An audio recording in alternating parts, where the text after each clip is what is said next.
We're gonna continue. Non, la photo n'est pas encore arrivée, c'est ça?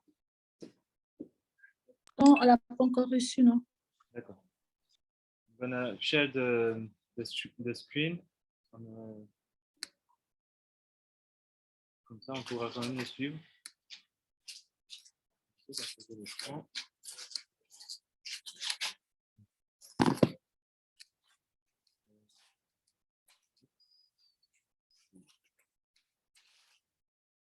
Donc, on était arrivé à la 4. So we were on the halakha number 4. You see the screen, right? Vous voyez l'écran? Oui. Ok. Merci. Donc, on va commencer. Donc, il est dit, il est permis de tirer profit d'un mélange de lait et de viande qui n'est interdit que parce que ces aliments ont macéré ensemble ou ont été salés ensemble, car son interdiction n'est alors que de l'ordre rabbinique. Mais il est interdit de les faire cuire. Si on les fait cuire, ce mélange devient interdit par la Torah même, et on se rend coupable d'avoir transgressé l'interdiction de le faire cuire. So in English it's like this. They say like this: it is permitted to take profit of a mix of milk and meat, which is forbidden because those nutriments are have been together in a long time, so or have been sold together, and this forbiddenness, this prohibition is only it came from the rabbinical knowledge. So on a vu la semaine dernière justement la différence entre les interdictions qui émanent de la Torah et les interdictions qui émanent des nos sages en fait. Donc c'est rabbinique, on va dire ça. So last week we saw the difference between the prohibition that came from Torah and the prohibition that came from the sages. And here he says that it is permitted to have a mix between chalav and basar, which is milk and meat, but it is a rabbinical prohibition, so we don't do. So I just continue. Si on le fait cuire, ce mélange devient interdit par la Torah même. Et non, j'ai déjà dit ça. Oui.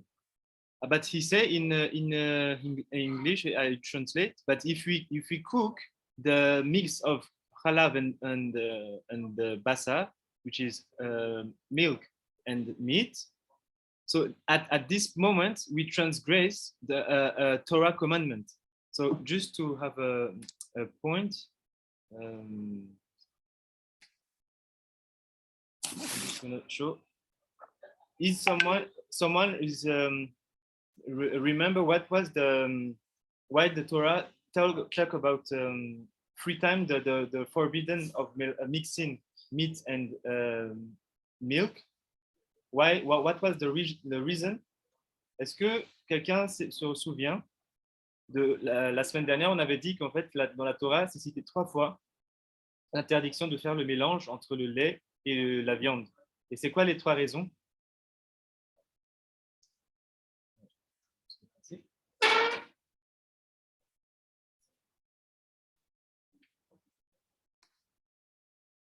So, okay. Welcome. So I'm gonna remember. Shalom. Shalom. The 3. Why the Torah repeats 3 times? 3 times the prohibition of not mixing milk and meat.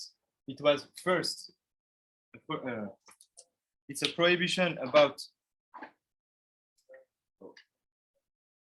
This one is better. The first is about to eat Second is to cook.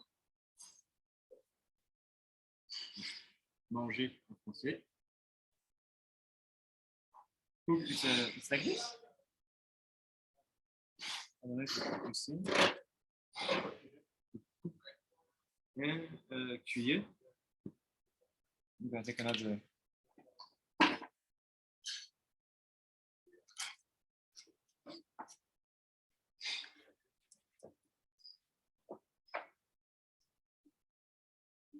Eat. Cook. Manger et cuire. Et le troisième, c'est quoi? Take profit.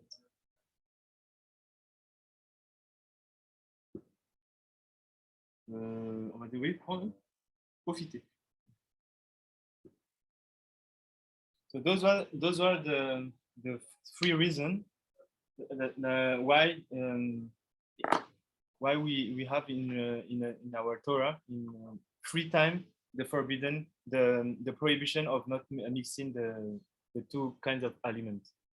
So here at the Halakha 4 he says something interesting.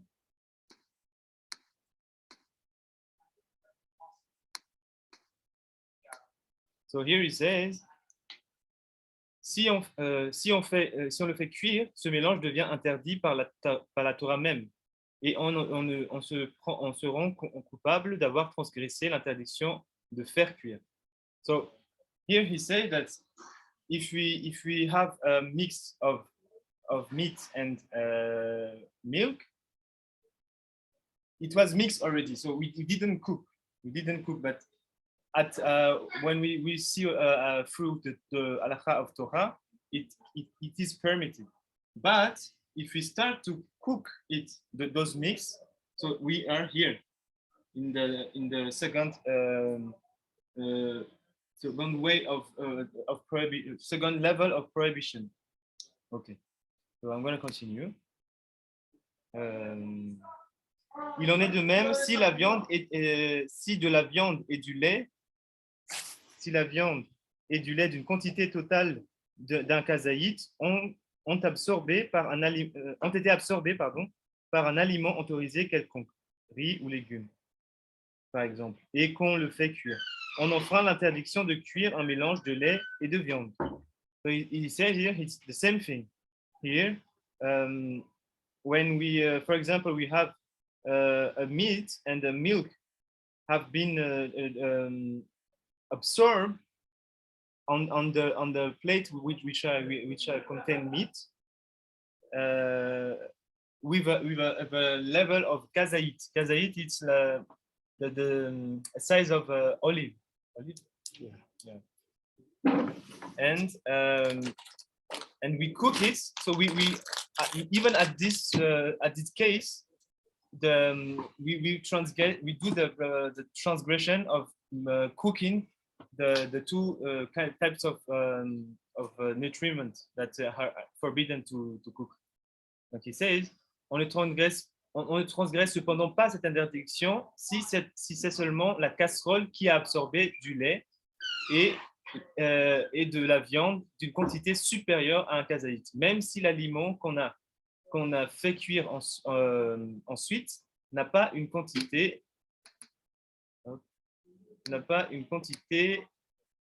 60 fois supérieure au mélange absorbé, car aucun composant de ce mélange n'est visible. So here he adds something. He said, but we don't have a transgression if the comment tu dis casserole, the keli, the pot, yeah.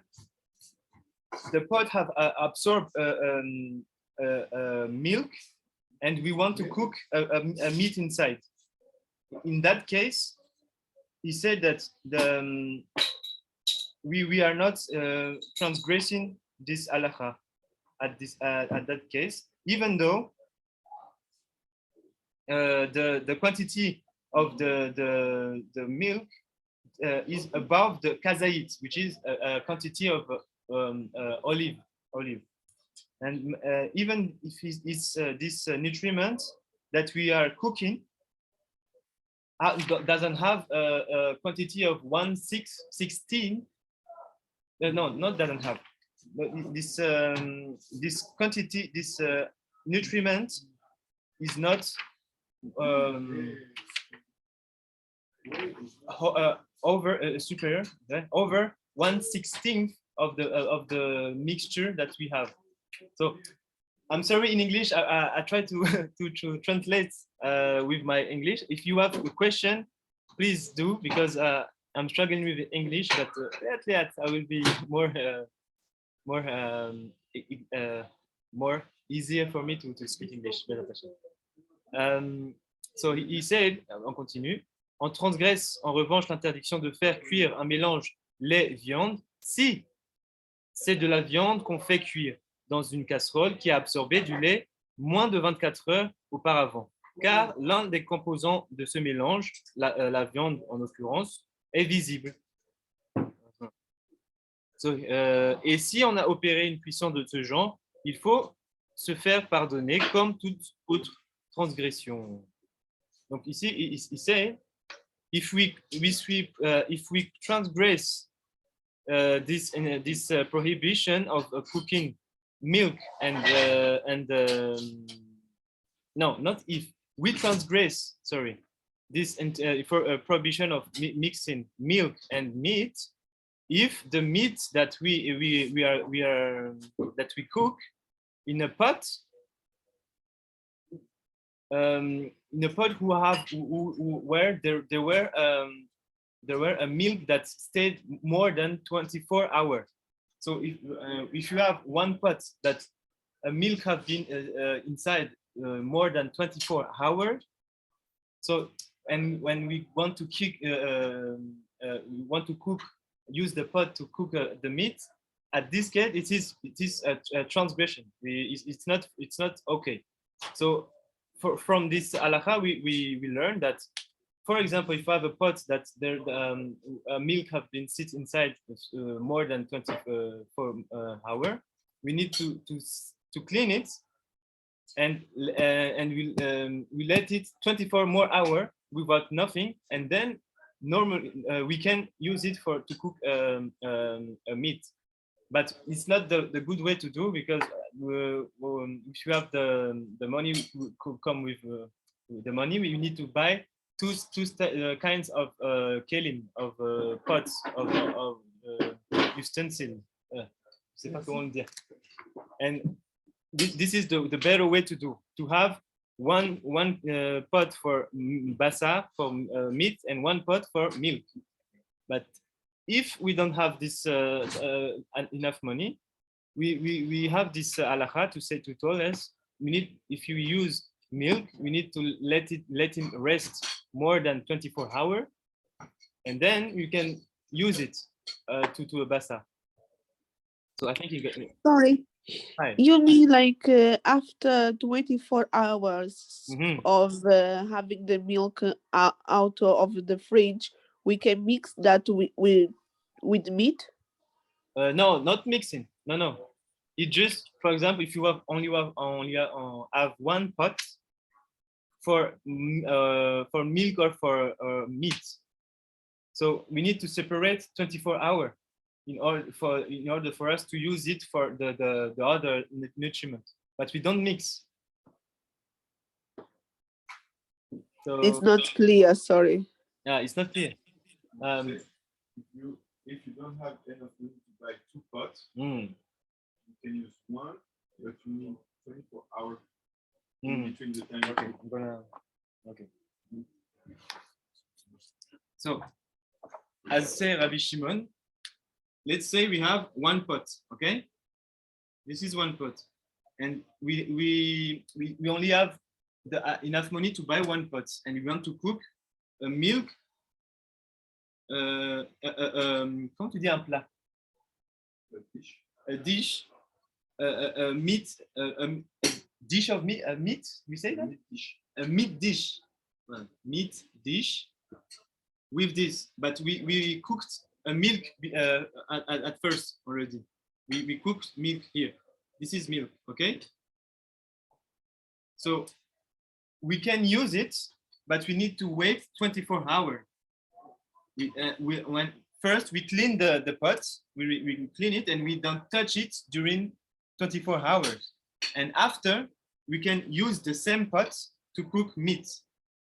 So this is when we don't have enough money to buy 2 pots, because the idea is this case, 1 pot for milk and 1 pot for meat. Okay? Okay, I got now. Thank you. Okay. Okay, so Halakha 5, l'interdiction de la Torah de cuire et de tirer profit du mélange lait-viande ne s'applique pas seulement au lait d'un animal pur cuit avec la viande d'un animal pur abattu rituellement. Il est également interdit si la viande provient d'un animal pur qui n'a pas été abattu rituellement, donc nevela, ou dont l'un des membres vitaux est déficient, terefa. Ok. Alors, je vais expliquer d'abord en français. Est-ce que... qui c'est qui est là? Je vais poser des questions. Okay. Est-ce que, Rabbanit Emouna, vous savez ce que ça veut dire nevela et terefa? No, no.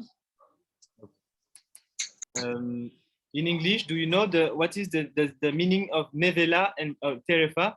It's according to a statue of meat.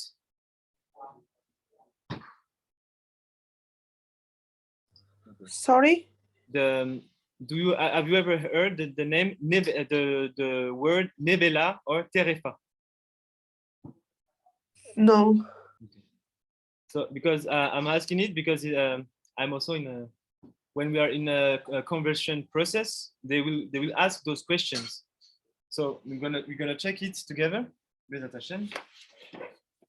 So first, I'm gonna translate the sentence here. He says, the prohibition of the Torah of cooking and take profit of the mix of milk and the meat, it's also applied when the meat came from a pure animal, and that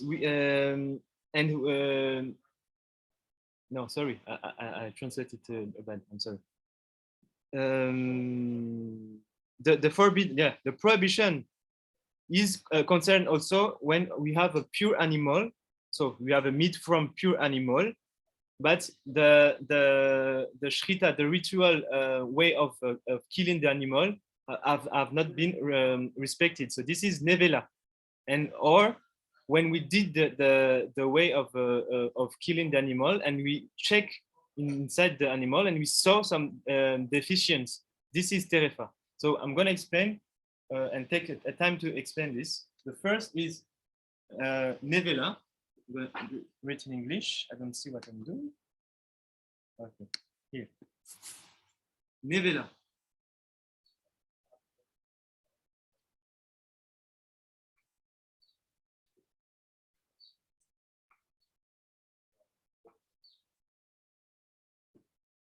So, nevela, I'm going to take.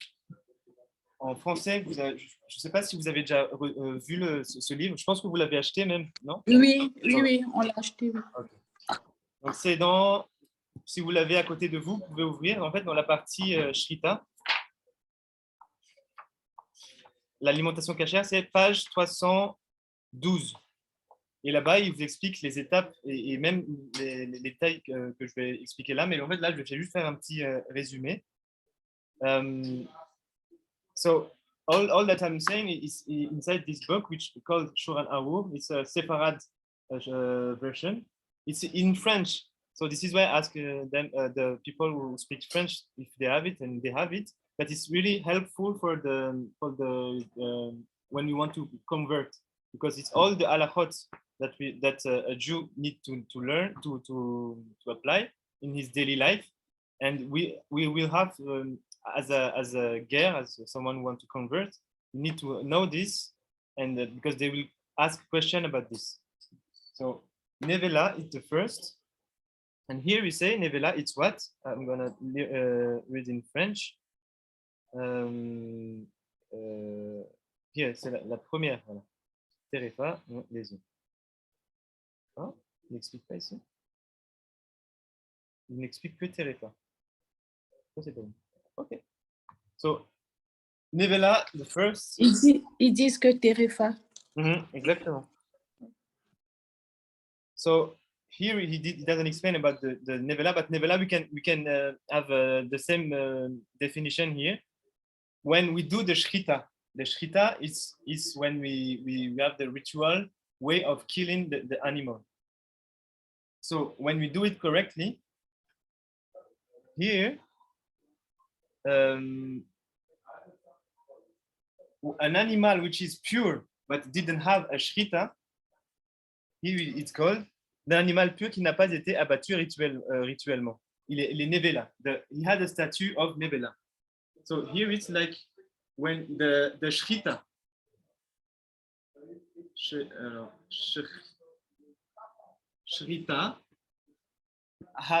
haven't been done properly. Not good. Rabbi, vous pouvez réexpliquer, je n'ai pas compris, s'il vous plaît. Alors, pardon, c'est pas oui.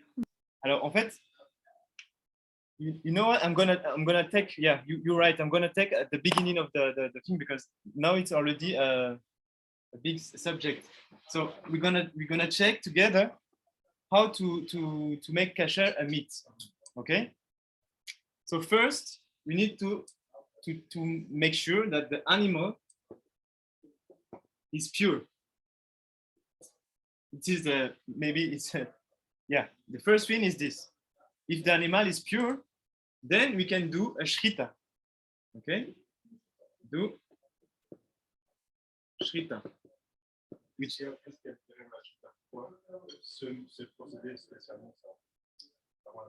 so Rabbi Shimon asked, what is behind the shrita? Why we need to do this in order for the meat to be kosher?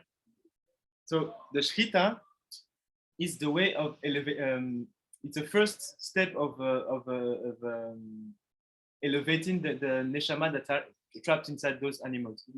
So la shrita en fait c'est la première étape dans la cachérisation de la viande. Kasher ça veut dire quoi? Qui est permise. En fait, l'animal est pur, donc on peut l'utiliser, mais elle n'est pas encore permise. Pour qu'elle soit permise, on doit passer par l'étape de la shrita. Okay? So I said, what is the meaning of kashrut? Kasher it is permit, something which is permit. And in order for the pure animal to be permit to eat, we need the second step, which is shrita. Après la shrita, on va avoir deux choses à vérifier. Si la shrita a été bien faite, donc on va continuer à l'étape suivante. Si elle n'a pas été bien faite, c'est là qu'on a la première qualification qui est nevela.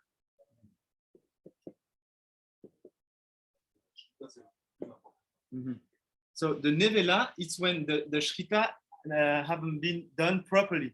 There is some mistakes when, for example, the shochet, the man who do the shrita, didn't cut in one way, you know. So it's a really big halakhot, but just the general one. So this is nevela when the shrita not good. Et c'est aussi quand elle n'a pas eu de shrita. Si on trouve une bête morte qui n'a pas eu de shrita, c'est aussi une nevela. C'est ça, exactement. So Rabbanit Rachel add also something. If we find a dead animal, it didn't have shrita, so this animal also it's called nevela because we didn't have this step, the first step.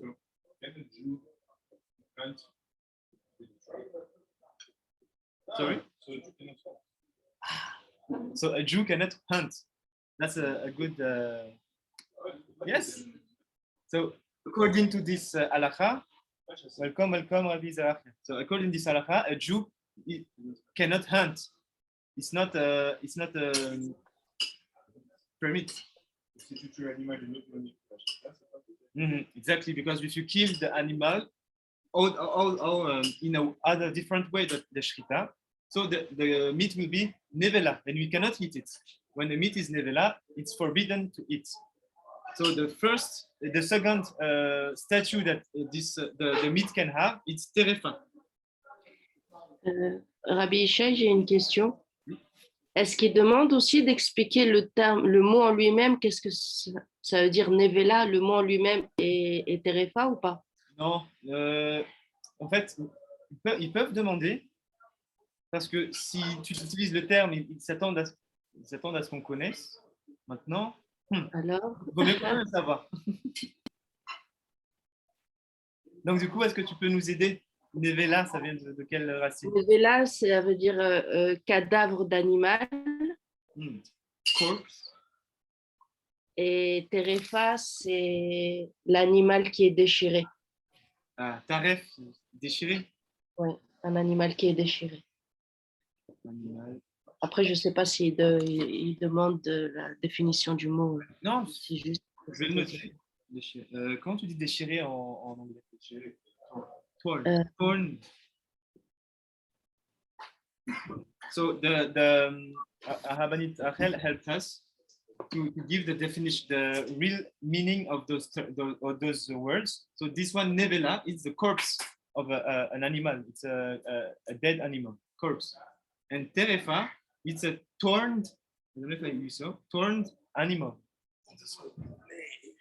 So this one, the second level, it's terefa. Terefa, what does that mean? When we finish the shchita, the shoret need to do a bdika. There's another term. A bdika is when you need to check if there is some how do you say maladie? Some disease which can be found inside the animal that we cannot see if we don't kill the animal first. So it's like we check after we did the shrita, and if we see that there is some disease, maladie à l'intérieur de l'animal, inside the animal, so the meat became terefa, and also at this point it's forbidden for a Jew to eat. So here it's like disease or imperfection. J'ai une question, s'il vous plaît, Rabbi. Donc, du coup, si j'ai bien compris, nevela, c'est, en me basant sur l'explication de Rabbanit Rachel, nevela, c'est l'animal, c'est le cadavre d'un animal qui n'a pas reçu de shrita, c'est ça? Alors, ça c'est aussi une définition de nevela, mais dans le cas où on a fait une shrita avec l'animal, mais en fait, la shrita s'est mal passée, c'est aussi considéré comme nevela. Parce que... pardon. Par exemple, comme la viande qu'ils vendent un peu, qui n'est pas cachère, ça peut être considéré aussi comme un nevela. Alors, si on a été présent lors de l'abattage et que en fait, celui qui fait l'abattage a mal fait, parce qu'il y a des mouvements spécifiques, c'est des halakhot très, très, très complexes. Mais par exemple, il a coupé, il a dû faire des va-et-vient pour pouvoir couper la tête de l'animal. Et ben ça, c'est interdit. Normalement, tu dois le faire en une fois. Donc, à partir de ce moment-là, même si la personne elle sait faire, mais il a fait 2 fois, bah, ça rend la viande directement nevela. On ne peut plus consommer parce qu'il a mal fait la shrita. Ah, donc du coup, ça voudrait dire qu'en Afrique, et même ici, dans les grandes surfaces, on mange, enfin, pas on, parce que nous, on mange cachère, mais les gens, ils mangent de la viande nevela, alors? Non, alors, normalement, c'est très surveillé par le système rabbinique, normalement. Parce que il y a tout un... C'est pour ça qu'il faut quelqu'un qui veut être shoret, c'est-à-dire quelqu'un qui veut justement faire la shrita, il doit étudier beaucoup et être vérifié. Il doit avoir on appelle ça, il doit avoir un diplôme spécifique pour ça, en tout cas dans notre génération. Et normalement, c'est là en fait qu'on rentre en jeu les niveaux de cache-route au niveau de la viande. S'il y a des niveaux avec d'autres minag qui sont moins stricts que d'autres. Et donc, du coup, par exemple, il y a des badat pour les Sfaradis, c'est ça, hein? Rabbanit Rachel, badat, c'est séparate ou c'est ashkenaz? Je crois, nous, les Sfaradim, on mange... Glatte. Oui, mais pas à l'origine. Attends. Ah, j'ai un trou de mémoire. Parce qu'en fait, en gros, ce que je veux dire, c'est que en fait, il y a tout un système rabbinique qui vont surveiller, ils sont très très stricts par rapport à ces lois de cache-route, surtout sur la shrita. Donc, quand on va acheter dans les supermarchés, en tout cas cachers, on peut être rassuré, on va dire que ces animaux-là ont été correctement tués. En tout cas, selon la halakha de la shrita. Donc, c'est pour ça qu'il ne faut pas acheter de viande à l'extérieur d'un circuit qui en fait, c'est de viande cachère, en fait. Parce que c'est sûr que dans les autres supermarchés qui vendent de la viande qui n'est pas cachère, ils n'ont pas fait la shrita, parce qu'ils ne connaissent pas la halakha. Voilà. Donc, vraiment, pour vous répondre, c'est acheter de la viande dans les supermarchés cachers. Au moins, c'est sûr qu'on va dire qu'ils ont été vérifiés. Maintenant, on ne va pas rentrer dans les détails pour être voilà, mais juste acheter déjà la viande uniquement dans les supermarchés cachers. Voilà. Donc j'espère que j'ai répondu à cette question. Oui, merci Ravi. So this was the term that was used inside the halakha. So I hope this is more clear. All those notions we need to learn this because we will have those questions for sure. And Bezat Hashem, we're gonna continue the. Ouais, nous, c'est Halak Bet Yosef. Halak. Ok. Il y a glatte aussi, mais c'est encore autre chose. Okay. J'ai oublié le terme. So, du coup, c'est ça, Harabanit et Mouna. C'est Halak Bet Yosef, c'est ça? Hein? Oui, pour nous, les Sfaradim. Pour les Sfaradim, il faut regarder ce tampon-là. D'accord. Ok, on va continuer. Alors, en fait, on va essayer de faire donc Yom Sheni, toutes les halakhot le plus de halakhot possible, parce qu'en fait, en jeudi, je vais essayer de faire l'introduction de la paracha de la semaine. Parce que comme je suis le seul à faire en fait la halakha, donc je ne peux pas aller plus vite. Mais on va prendre le temps, et puis s'il y a des questions, n'hésitez pas. So, what did I say in French? I'm going to try to do all the halakhot the Monday of each parasha, because I'm the only one who do the halachot of the Shana, the second year of the Nishrei. So, and the Thursday, sorry, I'm gonna try to do the introduction of the halacha of the week. So, Bezat Hashem, I'm gonna do like this. So I'm gonna continue. We are in halacha 5. So here we said about the nevela here and terefa. En revanche, faire cuire de la viande d'un animal impur dans le lait d'un animal pur ou de la viande d'un animal pur dans du lait d'une bête impure ou tirer profit de ce mélange est théoriquement autorisé. Ce mélange n'étant interdit par la Torah que s'il est identique à la viande d'agneau, animal pur, dans du lait de sa mère, animal pur également. So this is, en français, c'est bon? C'était clair? Because I'm going to try to translate in English. This is really interesting. Sorry, yeah? Okay. So he said, if we cook a meat with which came from an impure animal inside a milk of a pure animal, or the reverse, the reverse case, or we want to take profit of that kind of a mix. They say, in theory, this kind of mix mix is permit, because in the Torah we only say the goats, no, the little goat, the baby goat with the milk of his mother. So the same type of animal which is pure. So if we mix theoretically, if we mix unpure meat with a milk which is pure, theoretically it's okay. But so I'm going to continue in French. Mais en pratique, il est défendu de faire cuire un tel mélange à cause du marit ha'ain. But it is forbidden to do this type of a mix because of the marit ha'ain. So he says, c'est la confusion que cela pourrait faire naître pour quelqu'un qui voit en fait de l'extérieur, quelqu'un qui va voir qu'on est en train de faire un mélange entre un lait et une viande et que même on en tire profit. Et ben en fait, de peur que quelqu'un qui ne sait pas qu'en fait la viande qu'on a est impure et que le lait qu'on utilise c'est du lait pur, donc normalement, techniquement, c'est autorisé, mais parce que la personne à l'extérieur ne sait pas ça, donc on a peur qu'il va croire qu'en fait ce mélange-là est permis. Donc à ce titre, ce sera interdit de le faire. Les rabbinim ont interdit de faire ce mélange-là. So in English, I'm going to try my best to translate. Here, what is marit ha'ain? It's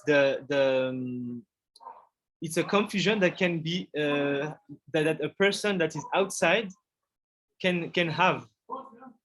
Why? Because normally impure meat mixed with a pure milk, theoretically it's good. There is no prohibition to do this, to do a mix or to take profit of that kind of mix.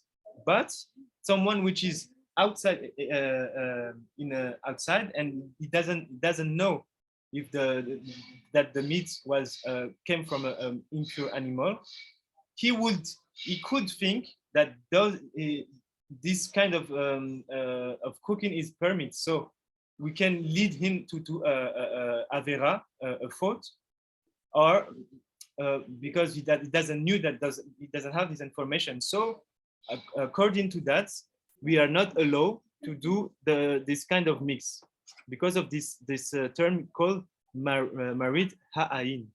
So was it clear, Banit Emuna? Not Emuna, sorry, Elisheva, because I'm trying to translate. Okay, I understood that we cannot mix like the milk, even though people are not Jews.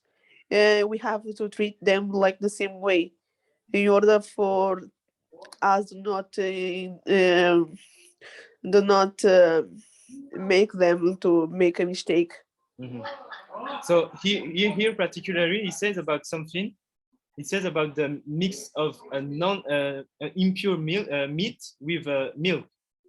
This case, it's okay, because the Torah says that the prohibition is about pure meat with a pure milk. So pure milk came from a pure meat, okay?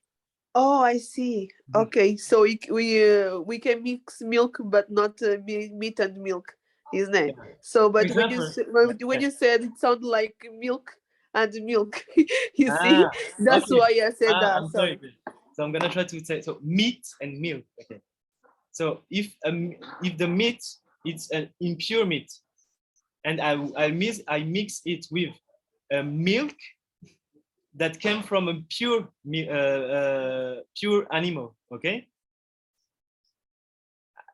If it was good? Yeah, I got. So if you have those, the Torah doesn't forbid this kind of milk mixture. Why? Because in the Torah, the prohibition it's about meat that came from a pure animal and the milk that came from a pure animal also. But in our case, we have an impure animal that we take a meat from this and we mix with a pure milk animal. Okay. Okay, so then it means like if we get milk from the goat and also meat from the goat, we can mix them because they are that animal is no. That is the prohibition in the Torah. What you just said, this is the prohibition. Okay. But for example, I take meat came from a pork, which is not pure animal, okay? But I take a milk that came from goat, which is pure. This kind of mixture is theoretically it's good, but it's not good, but we can do this kind of of mixture. But because we don't know that if someone sees us doing this mixture, so he would think that how so we can mix meat and milk, but he doesn't know that the meat is not it came from an impure animal. So because we are afraid for someone to think that we are doing something that is forbidden, we are not allowed to do also the kind of this type of mixture, which is meat that came from an impure animal mixed with a milk that came from pure animal. Okay? So, okay, thank you. Got. I got now, thank you. Yeah, okay. Ok, so he said, je continue. On pourra en outre supposer que celui-ci, donc ça c'est l'explication, celui qui fait cuire ce mélange a l'intention de le consommer. Et on pourrait en outre supposer que celui qui fait cuire ce mélange a l'intention de le consommer. Il est cependant permis de faire cuire un tel mélange pour des raisons médicales, même si le malade n'est pas en danger. Okay, so basically he said everything that I just explained, and he just had something. He said that this kind of mixture with a person who is sick and he doesn't have a choice but just eat what they give to them. You can eat this, even though the person who is sick is not in his life is not in danger. But I think we can I just read what he's said there. We're going to continue to the Halakha 6. I did how many hours now? One? Oh, no. I cannot say. Almost 1 hour. This one. Halakha 6. Oh. Il est permis de faire cuire la viande d'une volaille ou d'une bête sauvage dans du lait, même s'il s'agit du lait d'une bête pure. Ça, c'est la smacha et d'en tirer profit. Le mélange lait-viande n'est interdit à la consommation par la Torah que lorsqu'il s'agit du lait de viande d'animal domestique pur. Ce mélange, lorsqu'il s'agit de volaille ou de bêtes sauvages, n'étant interdite à la consommation que par décision rabbinique. Il est donc permis de le faire cuire et d'en tirer profit. Oh, vous savez ça? J'ai appris ça. So here, he said, it is permitted to cook a meat that came from comment tu dis volaille? Flying volaille is like birds. Birds, yeah. A meat that came from birds or that came from wild beast. Yeah. D'une bête sauvage ou dans du lait. And so we can use those kind of meats, which is meats which came from birds, which is our kasher, of course, and wild beasts. So those meats we can mix them with no, not we can mix. We can cook them with a milk. Even though, even if the milk came from a pure animal. So, because en fait, on avait eu dans la halakha d'avant, c'est que lorsqu'on fait l'interdiction de la Torah, c'est viande pure et lait pur qui vient de l'animal pur. Ça, c'est l'interdiction. Et maintenant, si tu changes avec du lait impur, bah, ce mélange-là serait théoriquement possible. On pourrait faire ce mélange. Mais par rapport à la peur du... Voilà, tu peux faire, voilà, prendre profit, take profit. Mais là, on parle de cuisson maintenant. Pourquoi ne pas manger? Parce que ceux qui sont vitamines, c'est ça que tu dois pas. Voilà, exactement. Yes. But here he said, même s'il s'agit du lait d'une bête pure, even though the milk came from a pure animal. Et so we can take profit from it. The mix basar and halav, it's only Torah midoraita. It's a prohibition that came from Torah. Mm-hmm. And he said, so this mixture, when it comes to meat that came from bird or came from wild beast, sorry, we are not allowed to have to eat them, so the consumption to eat, but we can cook them and we can take profits from them. Okay, those are the really important. Certains plus stricts pensent que l'interdiction d'ordre rabbinique de cuire un mélange lait-viande et d'en tirer profit s'applique dans ce cas également. En pratique, celui qui est strict et ne cuit pas un tel mélange a un mérite particulier, mais il n'est pas nécessaire d'être aussi strict et de causer une perte d'argent à un juif en ce qui concerne l'interdiction d'en tirer profit. Donc, si un mélange de ce genre a été cuit, on pourra donc le vendre à un non-juif, mais pas un juif, ce qui est logique, tandis que la cuisson se montre plus stricte à cause de la marit ha'ain. So here he says, some rabbanim more strict think that even the prohibition that to cook those type of mix this case, which is milk and meat, and to take profit from them, we can also, it's also forbidden. So they are more strict. Some, I don't know if I explained it correctly, but yeah. I'm trying to do my best in English. I'm really sorry. But he says that in a practical way, there's no need to be more strict, because if a Jew did this mix and want to take profit from it, he can, but he need to take profit from it. He have to sell it to a non-Jew, and those who want to respect, to go higher and to be more strict and doesn't want to, even though we allow to do the mix with those types of meat, which is meat from bird and meat wild meat, they can take on themselves not to cook them, but halachically it's okay to cook and to take profit from them. But that was the point. Okay. Halakha 7. La viande d'animal pur dans du lait de bêtes sauvages n'est pas interdite par la Torah, mais par nos sages. Ce mélange n'est interdit qu'à la consommation. Il est permis d'en tirer profit, mais il est défendu de le faire cuire a priori à cause du marit ha'ain. So here he said the same thing. He said that the meat that came from pure animal and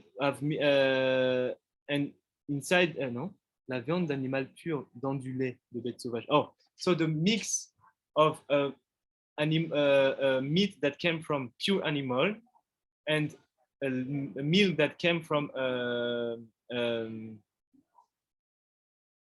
wild animal, it's okay.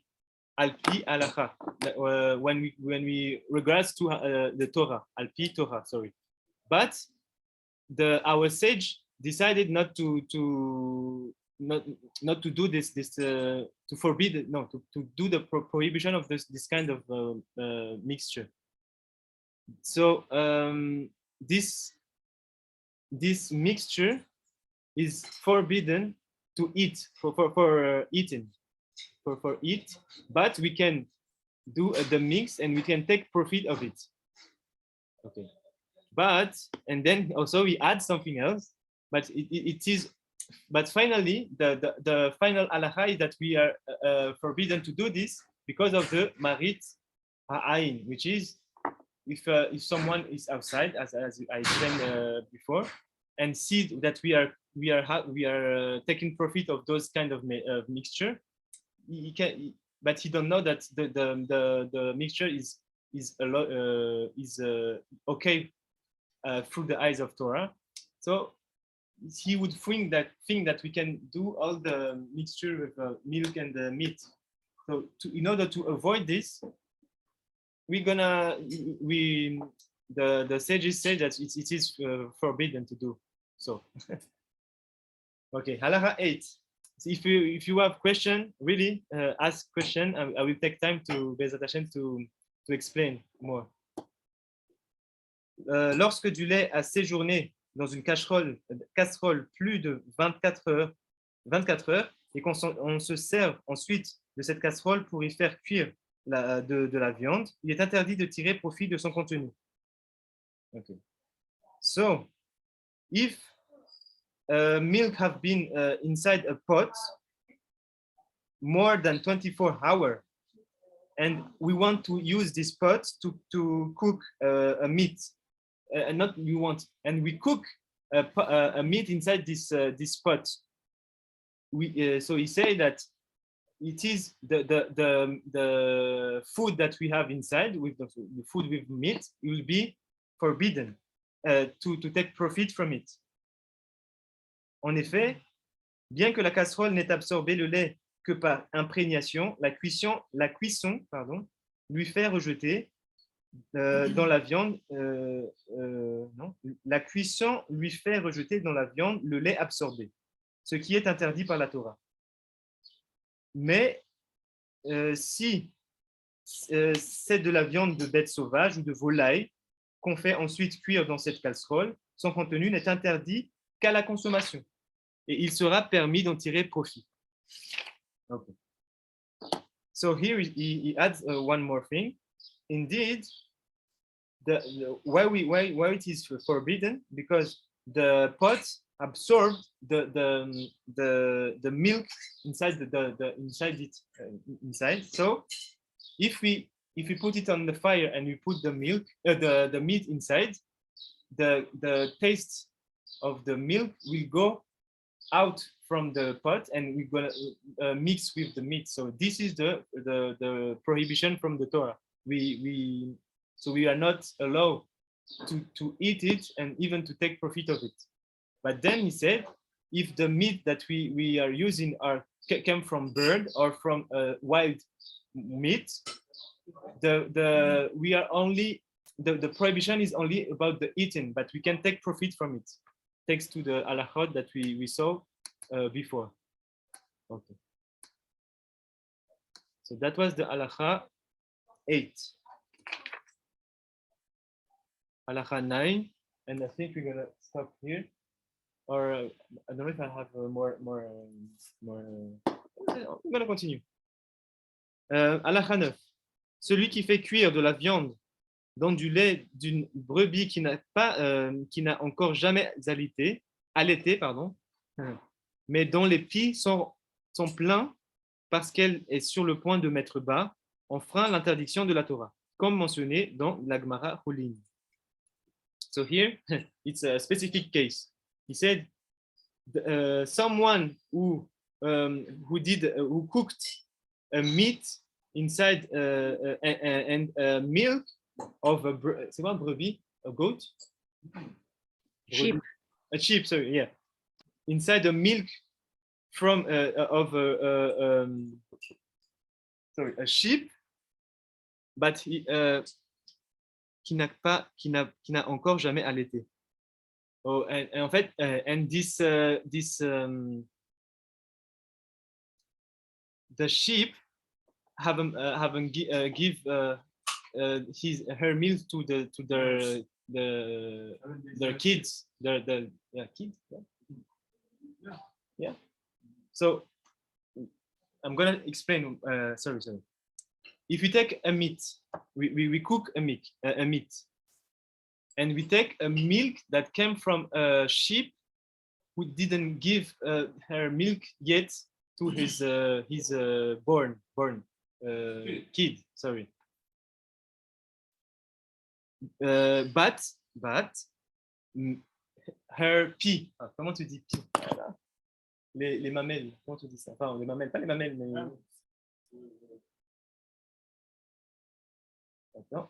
Her breast. So her breast, I don't know if we have at the term, her breast is full of milk. So at this case, it's the prohibition of the Torah. So we cannot do the mix of this. We cannot cook this, and we cannot take profit from it. So just I'm gonna check the word here. Is correct, breast. Yeah, breast. Okay. So it's breast. Yeah. So that was the halacha. If you want more detail, it's in Gemara Chulin. Here. 113b. Halacha 10. Si le jus qui s'écoule de la viande pendant qu'on la sale est tombé et a cuit dans un plat lacté, l'interdiction d'en tirer profit émane de la Torah. Oh. So here it's another specific case also. If the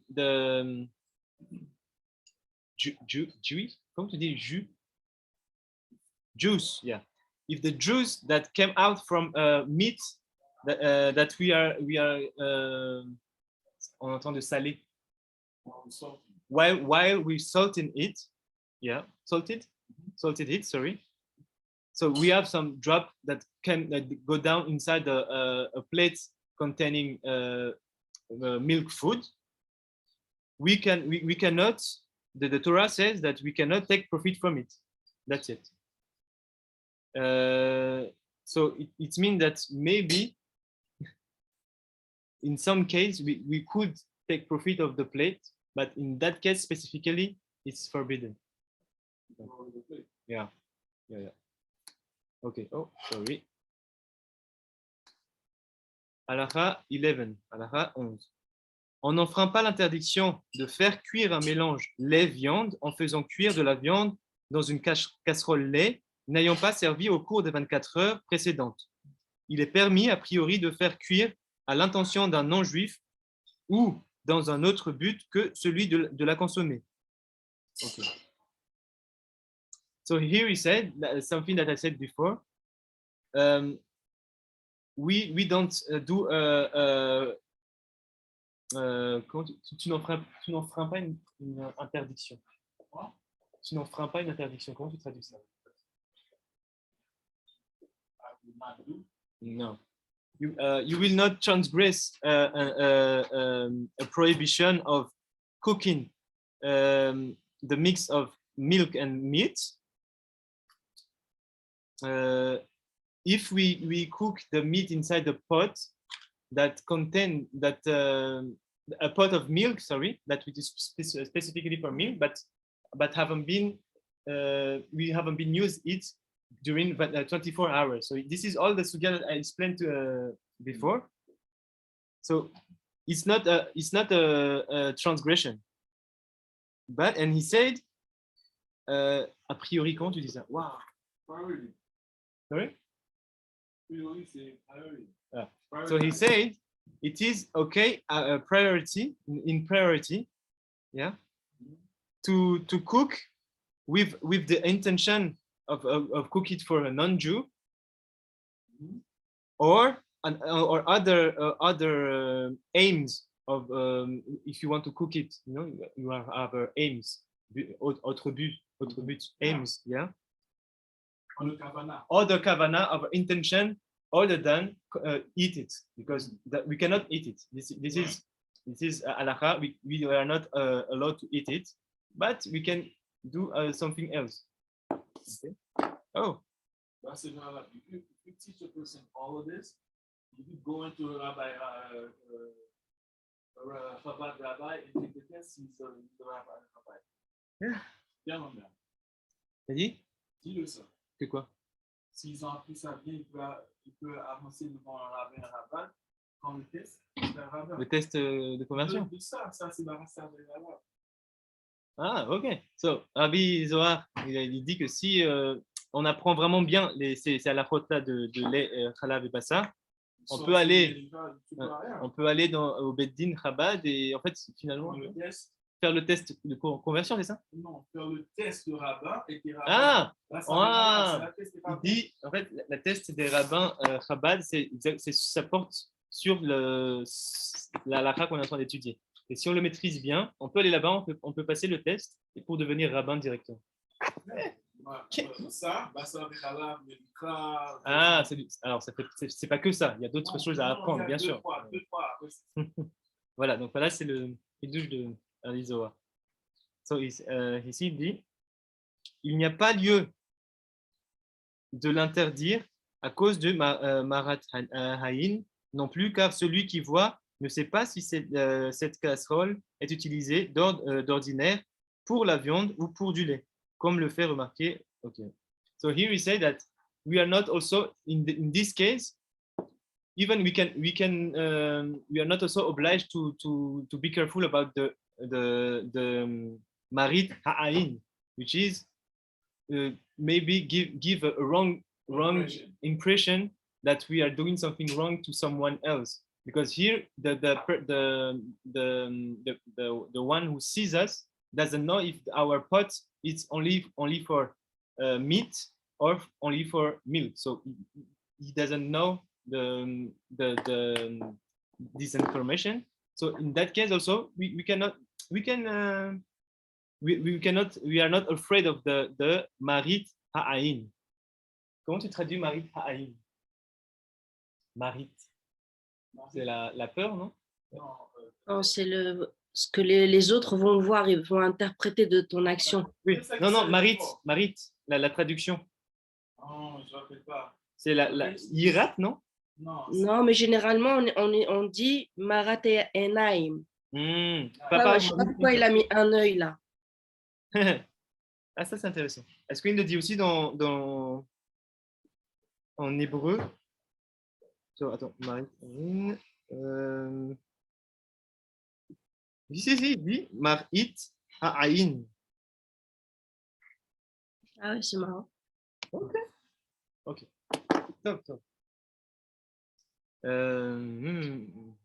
Cependant, s'il s'agit d'une très grande marmite qu'on n'utilise jamais pour du lait, mais dont on ne se sert que pour des produits carnés à l'occasion des grandes fêtes, des grands repas de fête, il est défendu de faire cuire du lait lorsqu'on veut, par exemple, faire fondre une grande quantité de beurre pour un non-juif.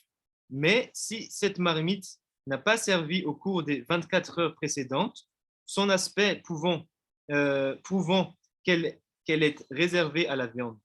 Alors là, je n'ai pas compris ce que je viens de dire. Je vais juste reprendre, pardon. Cependant, s'il s'agit, parce qu'en fait, c'est trop long, elle est trop longue la phrase, il faut non, les attacher. Cependant, s'il s'agit d'une très grande marmite qu'on n'utilise jamais pour du lait, mais dont on ne se sert que pour des produits carnés à l'occasion de grands repas de fête, il est défendu de faire cuire du lait lorsqu'on veut, par exemple, faire fondre une grande quantité de beurre pour un non-juif, même si cette marmite n'a pas servi au cours des 24 heures précédentes, son aspect prouvant qu'elle est réservée à la viande. Okay. C'est moi qui... So, j'espère que c'était clair en français. So, in English, here he said, but if we have a really big pot that we only use when we only use for milk. We never use it for milk, but only for meat. Okay, so the pot is a big one, and we only use it for meat, and we only use it also when we have a big party, like Yom Tovim. I think he talk about fete. It's a Yom Tov, if I'm not mistaken. So big events, you know, and you see, you only use it for a big event. This pot, this big one, it is forbidden to use it to melt a butter, because butter it's milk. So here it's a j'essaie de traduire en anglais, mais mon anglais il est pas bon. Cuire du lait lorsqu'on veut faire. So we cannot use it to melt a big portion of butter, why you say it? Because, and even though if you want to do it for a non-Jew. So what is the connection with the fact that we use a big pot? It's like cooking. Yeah, but and also he connected to a specific time, which is a big event like Yom Tov, or what is the link?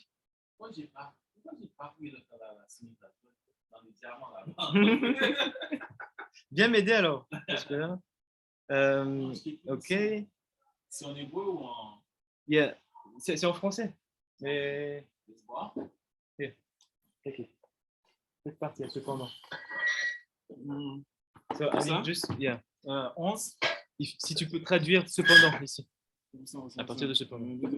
I think like the link is the same link as you said before about do not if you cannot mix milk and the meat for you, you also cannot give it to a non-Jew, including a dog. You said it right. I'm sorry. Sorry, my nose is blocked. Sorry. Je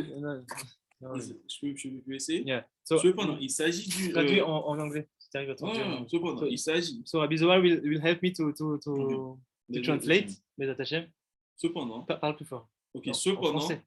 En anglais. Yeah, il s'agit d'une très grande marmite qu'on n'utilise jamais pour du lait. So it is, we're talking about a big pot that we never use for milk, correct? But, mais donc on ne sert que pour les produits carnés à l'occasion des grands repas de fête. So but only for, sorry, my phone is ringing. But only for big occasion, basically, only for big specific occasions. We only put like a certain produce in there, right? Carne. Carne, c'est la viande. Ouais. So we use basically meat for meat only. Basically, this big pot is only for meat. Meat. That's what we point. understood. Yeah. So it is forbidden, il est défendu, to cook milk if we want, for example, melt a big quantity of butter for a non-Jew. Even that, because it's already dedicated to meat. And even so, he said, even if the pots haven't been used for more than 24 hours. Right. Yeah, 24 hours. Because we saw that if a pot, which is, for example, it's for meat, but you don't touch it during 24 hours, you have the possibility to cook something which is milk, but you need to wait one day, 24 hours. The pot.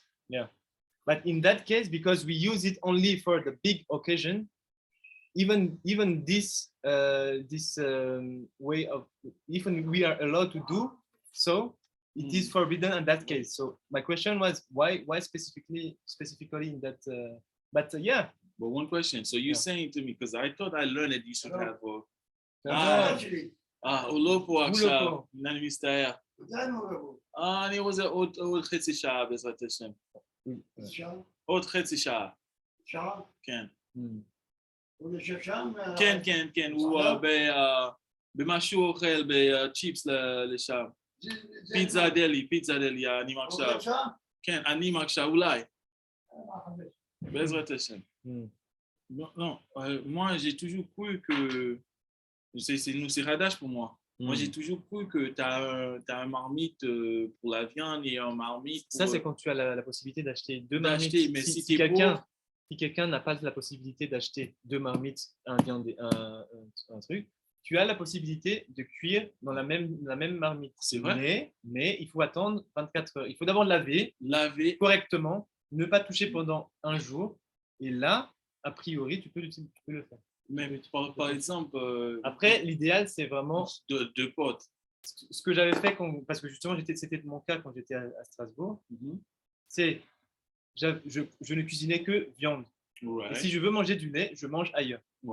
J'achète dehors et je mange dehors. Parce que je je veux pas prendre le risque de faire le mélange, même si y a une coula qui me permet de faire ça, mais je veux pas le faire.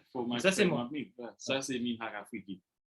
Mais le truc, parce que moi, j'aurais cru, si tu veux transformer ce qu'il a de viande en halavi et tout ça, il faut qu'on chauffe ça, met ça au feu pour retirer tout ça. Tu sais quand est-ce qu'on fait ça? C'est quand, par exemple, tu as dans ta marmite, tu as de la viande, il y a du lait qui est tombé. Ça rend même ta marmite non cachère. Donc, il faut recachériser. Et là, on ne parle pas de cachériser la marmite. Là, on parle juste de la marmite qui est, en soi, elle est cachère déjà. Tu l'as déjà fait du lait de la marmite. Sauf qu'elle était spécialisée pour la viande.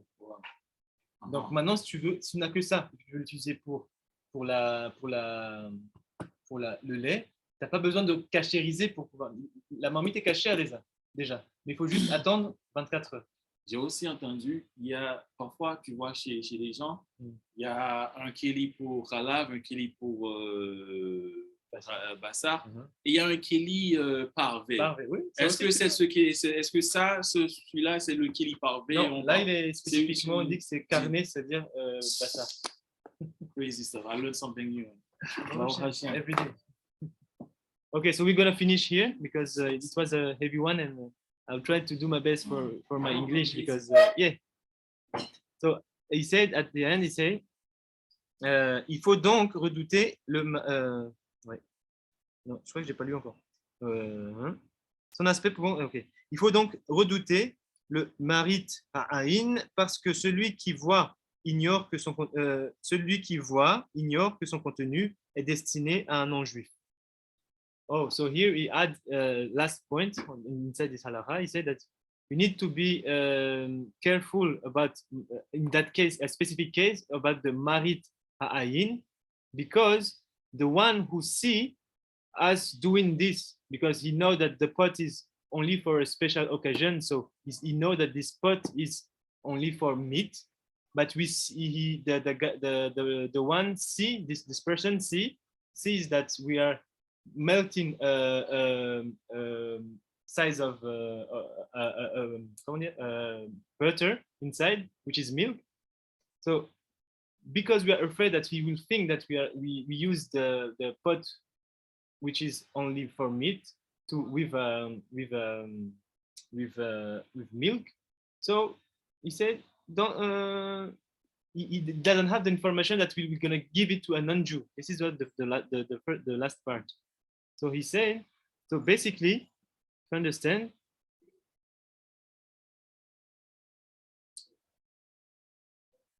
it's one case, it can be, if we do this, so we use a random pot, which is only for basar, but we wait 24 hours. And then we're going to melt the butter inside. We cannot, so if I understand correctly, we can take profit from it and give it to a non-Jew. But because in our case, the pot that is specifically for basa, but we only use it for a really special occasion. So every time, for example, someone see the pot, you know that he take out the pot which is basa, and then we're gonna melt butter, and I want to give it to a non-Jew also. And here he said, even in that case, we cannot. We are not allowed to do it because someone who sees us doing it, he doesn't have the information that we will gonna give it to a non-Jew. Right. But in that case, it is permitted, but because he doesn't know that information, so we bear for us to avoid the marit ha'ain, which is the not confuse people. That was the last point. So we're gonna stop here. I know it was a bit hard to understand, not because of the halakhot, but because I'm struggling to find the right expression in English. So I hope if you have other questions for now, yeah, feel free to ask. And if not, we're gonna end here, and we're gonna see together in Yom Hamishi, Bezat Hashem. Donc, Toda, toda. si vous avez des questions en français aussi, pardon, je crois que j'ai parlé trop en français, en anglais après. Mais si vous avez des questions sur la question du mélange lait et viande, n'hésitez pas. Et apprenez aussi sur tout ce qu'on avait vu ici, comme je l'apprends aussi moi-même, sur la règle de la cache-route, parce que c'est des questions qu'on nous pose. Voilà. D'accord. Merci beaucoup. D'accord, merci beaucoup. Avec plaisir. So, Baou Adonai, Olam, Amen, Amen. Amen, amen. Bye bye, Rabbi Yishai. Bye bye,